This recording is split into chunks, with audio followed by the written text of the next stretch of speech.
Hai, terima kasih telah klik video ini. Untuk kalian yang pertama kali datang, admin ucapkan selamat datang di channel DTMPS Story, channel yang akan membahas tentang segala peristiwa, kisah, kasus, tragedi, dan beragam teori konspirasi dalam kemasan cerita bergambar. Dahulu kala, di desa Poka, kota Ambon, hiduplah suatu keluarga kecil dan bahagia, yakni Papa Bram dan Mama Mina.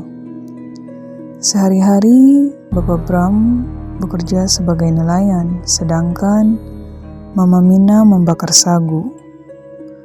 Mereka mempunyai seorang anak perempuan bernama Marta, yang selain cantik, anak itu juga rajin membantu orang tuanya. Setiap hari, Marta berjalan menjajakan sagu buatan ibunya. Pada suatu ketika saat menjajakan sagu, Marta melewati asrama serdadu Portugis. Saat itu, hari sudah menjelang malam. Namun belum satu pun dagangan Marta yang laku terjual. Perasaan gelisah, sedih bercampur bingung memenuhi hati Marta. Namun tiba-tiba ia terkejut karena namanya dipanggil seorang dari dalam barak serdadu Portugis. Ternyata yang memanggil Marta adalah Kapten Alfonso, seorang komandan serdadu Portugis. Alfonso suka memperhatikan Marta yang berjualan sagu. Dia sering mengambil kesempatan untuk bersama Marta dengan alasan ingin membeli sagu jajanannya. Suatu waktu, Alfonso pun mengajak Marta berkenalan, dan dari situlah kisah asmara mereka terjalin. Sejak perkenalan itu, Alfonso jatuh hati kepada Marta. Begitupun sebaliknya. Marta sering mengunjungi kekasihnya tiap kali melewati asrama serdadu Portugis itu. Mereka kemudian menjalin hubungan yang lebih serius.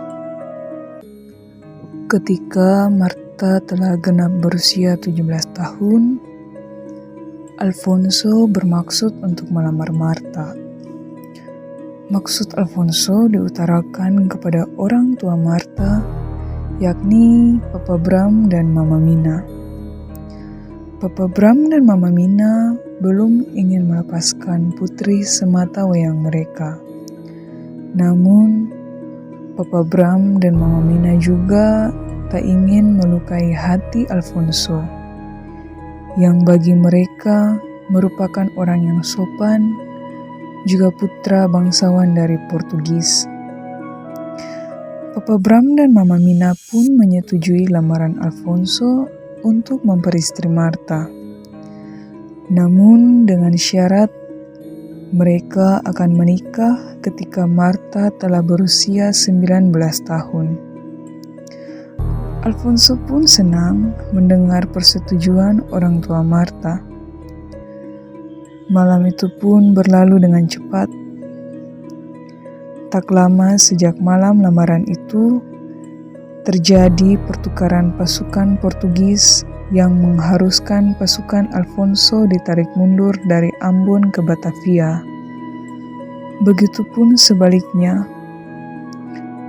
Akhirnya perpisahan pun tak terhindarkan antara sepasang kekasih yang tengah dimabuk cinta.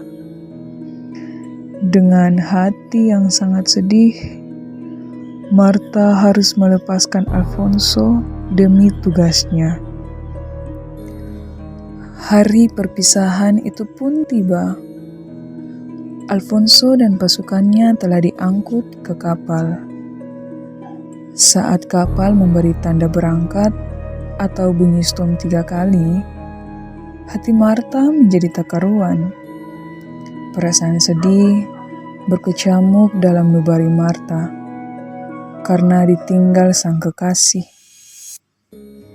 Tidak mampu menahan rasa sedih akan ditinggal pergi Alfonso, Marta pun nekat membuang diri ke laut, berenang ke arah kapal yang mengangkut Alfonso dan pasukannya. Alfonso waktu itu telah berada di anjungan kapal. Ketika melihat kekasihnya berenang menuju kapal yang mengangkutnya, Alfonso pun ikut terjun ke laut berenang ke arah kekasihnya. Kondisi gelombang yang tak menentu saat itu, ditambah arus yang berasal dari baling-baling kapal, membuat tubuh Alfonso dan Marta terserat masuk ke laut dan hilang. Pasukan Portugis dan masyarakat setempat telah mencari, namun tak kunjung menemukan kedua kekasih itu. Nama Marta dan Alfonso kemudian diabadikan pada sebuah tanjung tempat mereka hilang untuk mengenang kisah cinta kedua kekasih berbeda negara itu. Meski telah bertahun-tahun berlalu, namun legenda ini masih terus melekat bersama dengan berbagai cerita mistisnya.